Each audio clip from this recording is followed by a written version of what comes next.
지난주일에 12 제자들을 부르신 예수님에 대해서 방황하는 성도, 당황하는 교회라는 제목으로 적당히가 아닌 충분히 예수님을 닮고 따르자 이렇게 말씀을 전했습니다.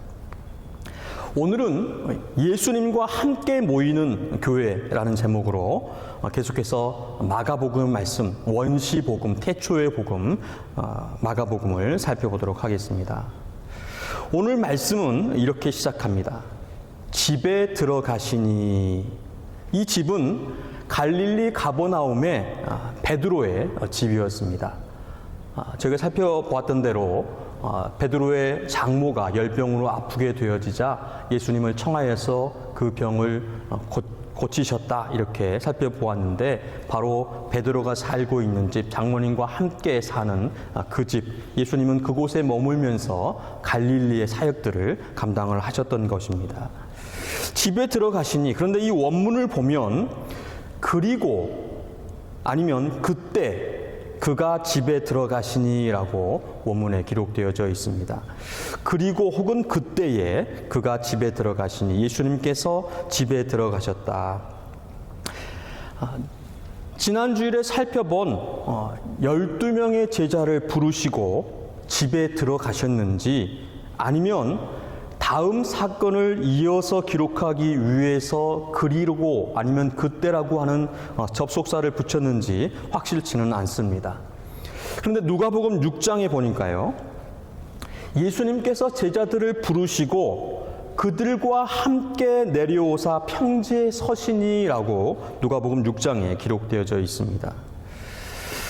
그리고 이 기록된 내용이 저희가 2주 전에 살펴본 큰 무리가 이스라엘 사방에서 유대와 예루살렘과 이두메와 요단강 건너편 두로와 시돈에서 나왔다고 하는 것이었습니다. 마가복음하고는 사건의 배열이 반대로 기록되어져 있습니다. 마가복음은 사방에서 큰 무리가 나온 후에 제자들을 부르신 것으로 기록되어졌고, 누가복음은 제자들을 부르신 후에 내려오셔서 평지에 서시니 사방에서 큰 무리들이 나왔다라고 기록을 하고 있습니다. 이것은 이방인이었던 누가가, 의사였던 누가가 예수님께서 제자들을 부르시고 그들을 보내심으로 이방인 선교와 교회를 목적했다라고 그렇게 보고 기록을 했던 것입니다. 그래서 오늘 말씀에 예수님께서 들어가신 그 시점이 정확하게 언제인지는 확실치가 않는 것입니다. 그런데 마가는 예수님께서 집에 들어가셨다라고 시작을 하고 그 후의 상황을 설명을 하고 있는 것입니다. 예수님께서 집에 들어가셨습니다. 그랬더니 무리가 다시 모임으로, 마가의 그 두 번째 유행어, 다시, 원어로 팔린이라는 단어인데요, 무리가 다시 예수님께 모였습니다. 예수님께서 가시는 곳에 계속해서 많은 사람들이 모이게 되었던 것입니다. 근데 마가는 이것을 설명하고자 하는 그 내용을 덧붙이는데, 우선 이것을 한번 살펴보았으면 좋겠습니다. 여러분들이 좋아하는 축구 스타 손흥민 선수를 아실 것입니다. 이 손흥민 선수도 가는 곳마다 많은 사람들이 모입니다. 예수님하고 이렇게 비교를 하면 불경제가 될 수 있을지 모르겠는데, 그 상황들을 좀 설명해 보기 위해서 한 예로 들어보도록 하겠습니다. 손흥민 선수가 가는 곳마다 많은 사람들이 모입니다. 그리고 그 손흥민 선수의 그 인성이 참 훌륭하다 이렇게 잘 알려져 있습니다. 그래서 사람들이 그에게 요청하는 것, 인터뷰며 사인이며 많은 것들을 요청할 때에 거절하지 않고 다 받아준다고 합니다. 근데 지난 5월 22일 호주 멜버른에서 뉴캐슬 유나이트와 친선 경기 후에 휴가를 떠나는 길에 많은 기자들과 또 팬이 모이게 되었습니다. 그들을 향해서 이 소니 이렇게 말합니다. Let me go. Let me have a holiday. 이렇게 얘기합니다.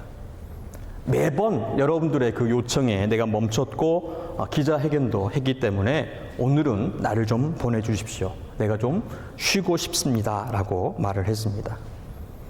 기자들은 이러한 이 손의 거절에도 고맙다고 말을 했고 가장 정중한 거절이었다라는 평을 내놓았습니다.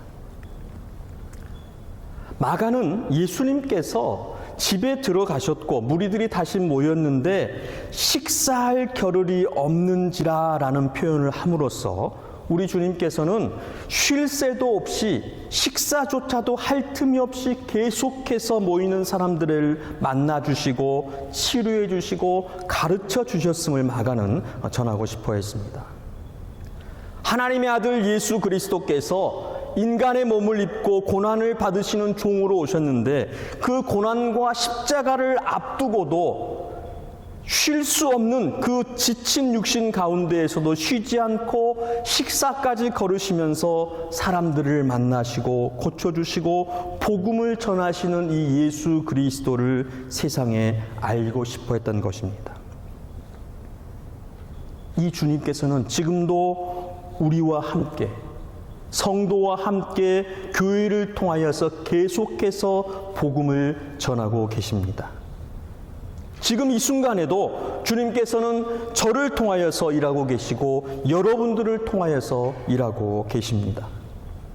저를 통해서 복음을 전하게 하시고 여러분을 통하여서 예배를 드리며 또한 서로를 섬기고 사랑하게 하심으로 복음을 살게 하신다는 것입니다. 세상 모든 민족이 구원을 얻기까지 쉬지 아니하시는 하나님, 마가는 이 예수 그리스도를 전하고자 마가복음을 기록했던 것입니다. 이 예수님에게 가족들이 찾아왔습니다. 저희들이 동영상을 보았던 것처럼 또 오늘 본문 가운데 잠깐 언급된 것처럼 예수님의 가족들이 예수님을 찾아왔습니다. 그런데 예수님이 미쳤다고 하면서 예수님을 데려가고자 했던 것입니다. 이 표현은 예수님의 가족들도 예수님을 핍박했다고 볼 수도 있지만 그 다음 구절을 보았을 때에 예수님을 살리기 위해서 예수님을 데려가고자 했던 것 같습니다. 이 내용은 다음 주 본문과 연결을 해서 한번 자세히 살펴보도록 하겠습니다. 이 예수님을 조사하기 위해서 예루살렘에서 서기관들이 내려왔습니다. 예수님의 그 소문이 이스라엘 전 지역 또한 주변 이방 나라에도 퍼지자 예루살렘의 종교 지도자들이 긴장을 하고 가만히 있을 수가 없었습니다. 사람들이 그들을 보다도 예수님을 더 믿고 신뢰하며 따랐고 그들의 종교적 정치적 위상이 떨어졌습니다. 그래서 예수님을 잡아 죽일 그 죄목을 찾기 위해서 서기관들을 예수님이 계신 갈릴리로 급파했습니다. 마태복음을 보니까 바리새인들이 이 서기관들을 보내었던 것 같습니다. 또한 보냄을 받은 이 서기관들 중에는 바리새파 사람도 있었던 것 같습니다. 예루살렘에서 내려온 서기관들은 그가 바알세불이 집혔다 하며 또 귀신의 왕을 힘입어 귀신을 쫓아낸다 하니, 마가복음은 이렇게만 기록하지만 마태복음에 보면 좀 더 자세한 설명이 기록되어져 있습니다. 마태복음 12장 22절에 보니까요, 그때에 귀신 들려 눈 멀고 말 못하는 사람을 데리고 왔거늘 예수께서 고쳐주심에 그 말 못하는 사람이 말하며 보게 된지라. 이 귀신 들린 사람이 눈 멀고 말 못하는 사람이었다. 이 사람을 예수님께서 고쳐주셨다. 이렇게 기록을 하고 있습니다.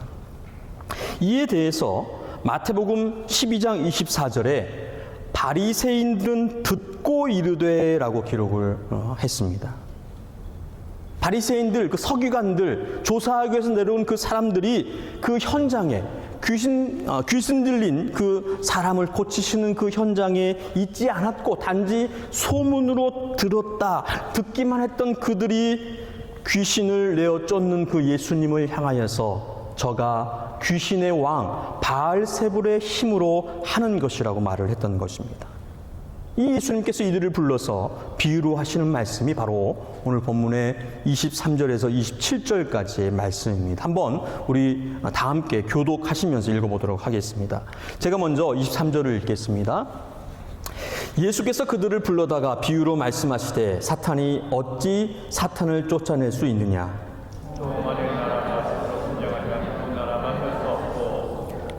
만일 집이 스스로 분쟁하면 그 집이 설 수 없고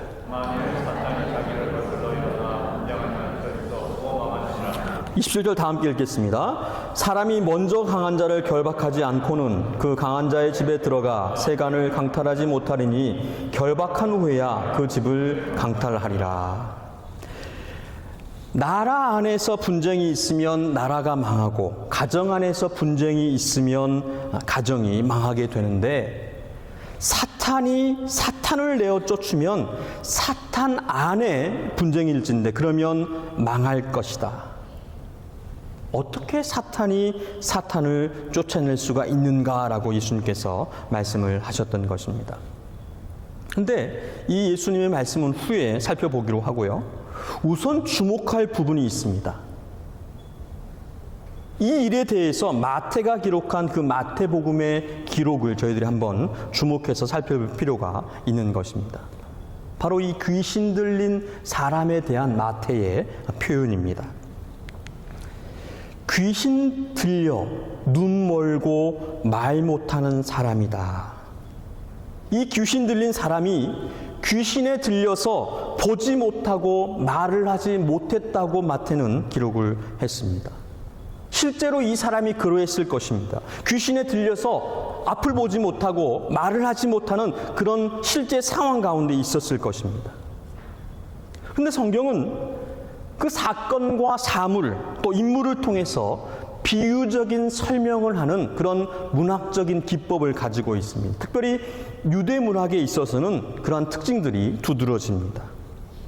그래서 구약에서도 간음이라고 하는 그 음란한 죄가 실제적인 범하는 그러한 죄로 기록이 되었지만 그 간음, 음란의 죄를 우상을 숭배하는 것, 그것으로 비유적으로 표현을 하고 있는 것입니다.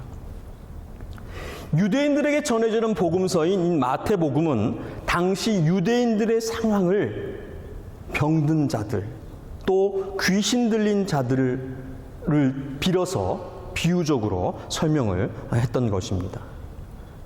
귀신 들려서 눈 멀고 말 못하는 사람, 당시의 유대인들을 비유적으로 나타내고 있는 것입니다. 이사야 44장 8절에 눈이 있어도 보지 못하고 귀가 있어도 듣지 못하는 백성을 이끌어내라. 이스라엘 백성들을 향한 그러한 이사야 선지자의 그러한 표현이었습니다.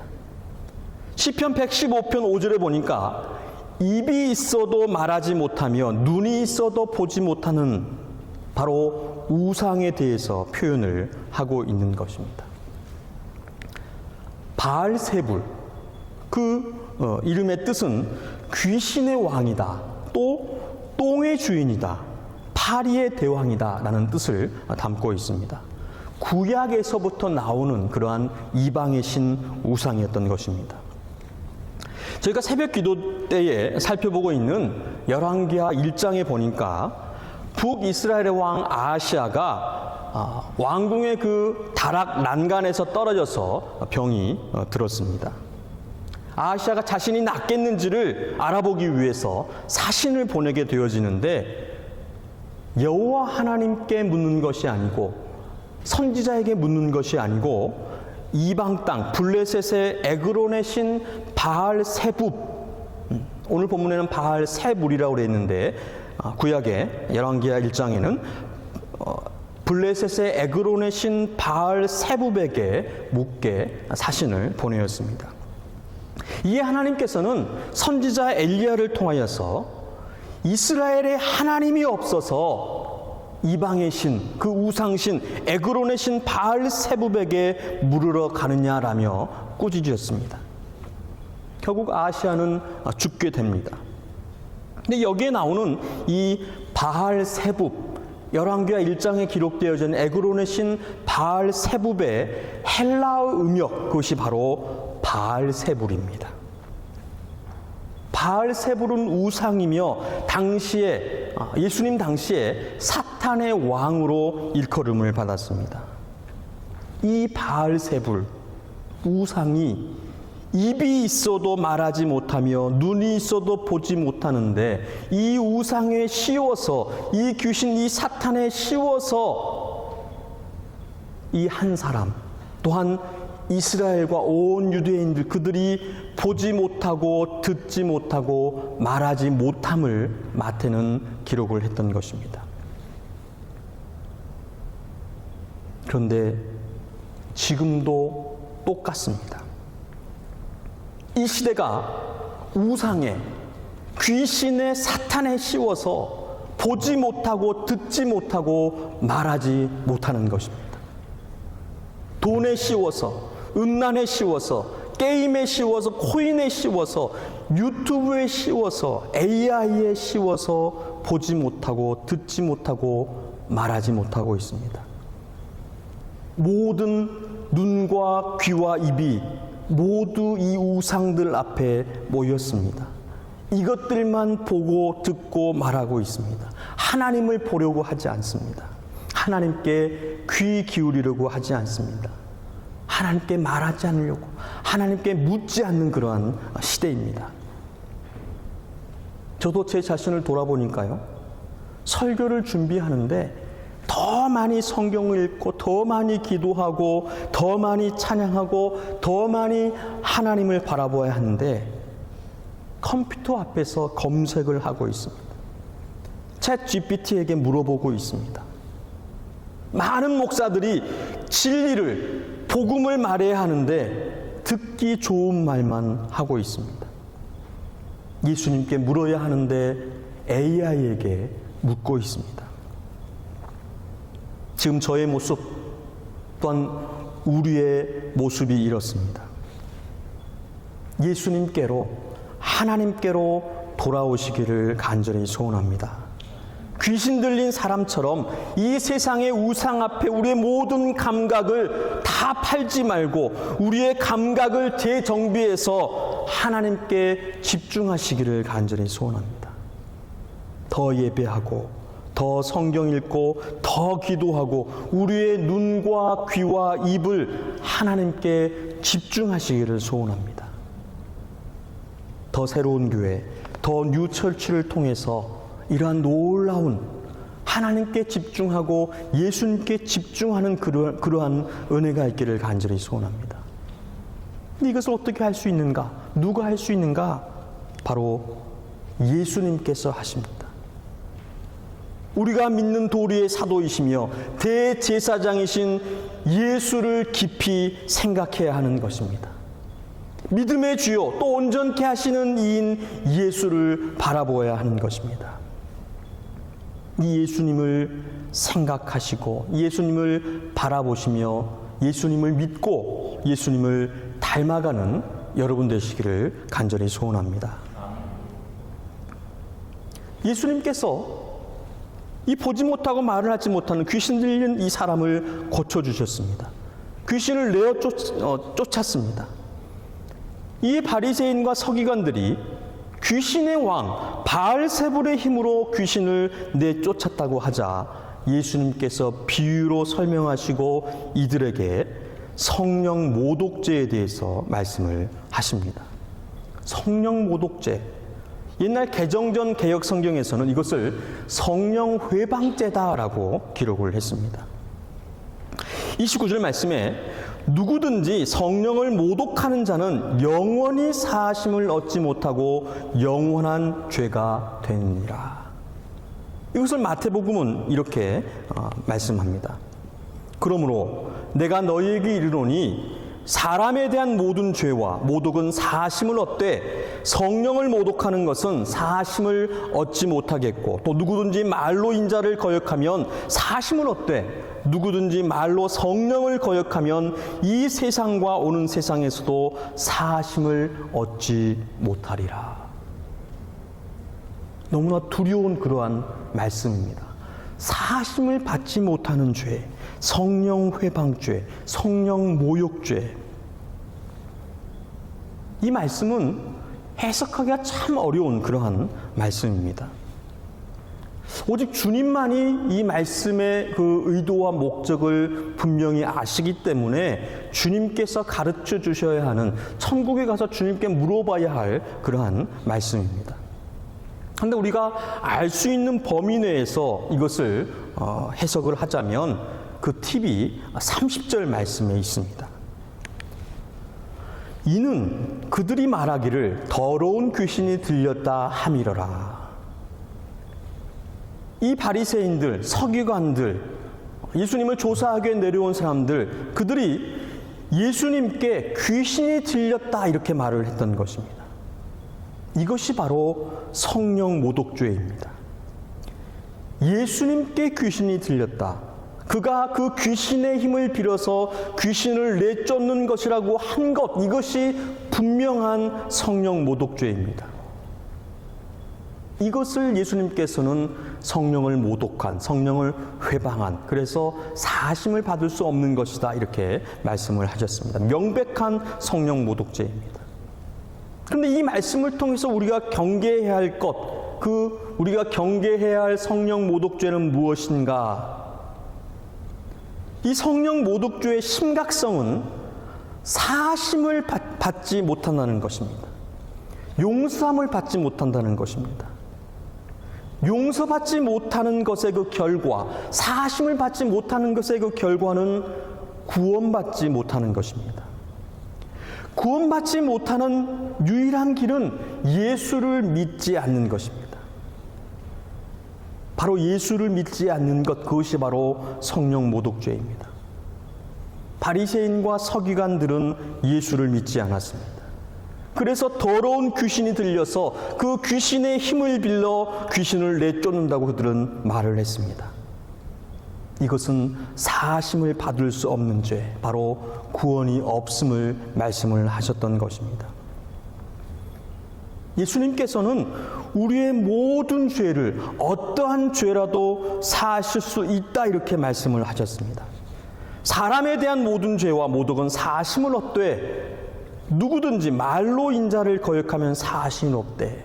어떠한 죄든지 사람에게 대한 모든 죄, 인자를 향한, 바로 예수님을 향한, 예수님을 말로 거역해도 용서받을 수 있지만, 구원받을 수 있지만, 예수님을 믿지 않는 죄는 용서받을 수 없음을, 구원받지 못함을 분명히 말씀을 하셨던 것입니다. 예수 믿지 않는 죄를 범치 않으시기를 간절히 소원합니다. 예수 믿고 구원받으시기를 간절히 소원합니다. 예수님만이 구원의 유일한 길이며 유일한 이름입니다. 이 예수님을 믿어 구원받으시는 여러분 되시기를 간절히 소원합니다. 그런데 제가 오늘 전하고자 하는 것은 마가가 전하고자 하는 것을 소개하려고 합니다. 지난 주일에 전해드린 것처럼 마가는 예수님께서 제자들을 부르신 것, 그것을 예수님에 대한 핍박이 더욱 심해지는 시점, 바리새인과 그 헤롯 왕이 연합하여서 하나 되어져서 예수를 죽이고자 했다. 그 말씀이 기록되어진 후에 제자들을 부르시는 그 예수님의 모습을 기록하심으로써 예수님께서 고난받으시고 죽으신 후 또 부활 승천하신 후에 세워질 그 교회를 암시했던 것입니다. 로마의 핍박 앞에서 지쳐서 포기하려고 하는 그 성도들과 교회들에게, 또한 로마 시대와 같은 인류 역사 속에서 동일한 핍박을 받으며 살 소망을 잃어버린 성도와 교회들에게, 그리고 지금 현재 이 시대의 핍박 속에서 우상 앞에 모든 감각을 팔아버린 성도들과 교회들에게 마가가 전하고자 했던 것, 그것은 바로 복음이 무엇인가, 예수가 누구이신가, 교회가 무엇인가를 전하고자 했던 것입니다. 그래서 지난주일 살펴본 말씀에 이어서 오늘 말씀에도, 그리고 다음 주일 살펴볼 말씀 속에서도 마가는 교회를 생각하면서 기록을 했습니다. 만일 나라가 스스로 분쟁하면 그 나라가 설 수 없고 만일 집이 스스로 분쟁하면 그 집이 설 수 없다. 한 가정 안에서 분쟁이 있으면 아빠와 엄마가 싸우고 부모와 자식이 싸우면, 그래서 갈라지면 그 가정은, 그 가문은 망하게 되어집니다. 한 나라가 국론이 분열되어져서 내분이 일어나면, 그래서 갈라지면 그 나라는 망하게 되어져 있습니다. 교회도 마찬가지입니다. 교회 안에 분쟁이 있으면 망하게 되는 것입니다. 근데 여기서 우리는 누가복음이 좀 더 자세히 설명하는 그 말씀을 기억할 필요가 있습니다. 누가복음 11장 23절의 말씀입니다. 이 말씀은 오늘 본문과 같은 사건에 대한 누가의 다른 그런 기록입니다. 그러니까 바알세불을 통해서 예수님께서 귀신을 내쫓는다고 하는 그 바리새인들에게 가르치시는 그 말씀을 누가는 이렇게 기록을 했습니다. 나와 함께 하지 아니하는 자는 나를 반대하는 자요, 나와 함께 모이지 않는 자는 해치는 자니라. 이게 무슨 말입니까? 예수님 없이 분쟁하면, 예수님 없이 모이면 교회는 망한다는 것입니다. 예수님 없는 교회는 교회가 아닙니다. 예수님 없는 교회는 망하게 되어져 있습니다. 주님께서 사랑하시는 성도 여러분, 우리 교회는 예수님과 함께 모이는 교회이기를 간절히 소원합니다. 우리 가운데 예수님이 없으면 우리는 분쟁하게 될 것입니다.